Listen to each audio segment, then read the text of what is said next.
Hamıya salam, mən Məhəmməd. Bu günləri kanal incələmə seçirik. Gəlin keçək videoya. Bugün Kənan Official 2 kanalını incələyirik. Deyəsən bu ikinci kanalda, əsas kanalını bilmirəm. Gəlin profilə baxaq. Profil normaldır. Banner yaxşıdır banner.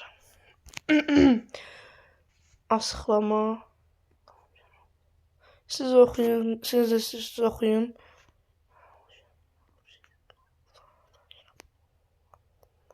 Deyəsən əsas kanal silinib.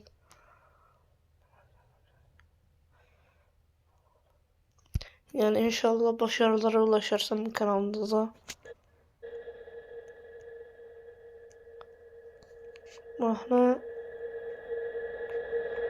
Mahnı var. Shorts. Bir tane shorts var hələ ki. Mahnı siyahları. İnternet biraz zəifdir də. Göndəriləri.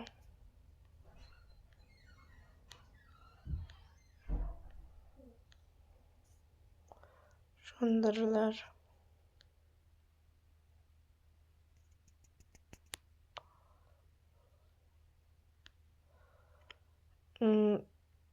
Normaldır, göndərilər də.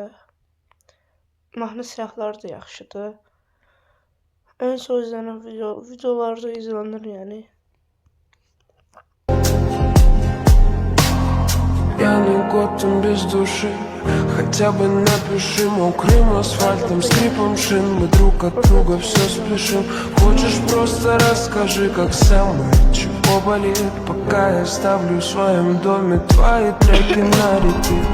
Мне грустно от того, что все в тебе не видят сути. Бог рассудит, посмотри, сколько вокруг. Karşımda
mən yazsın yani incələyərəm.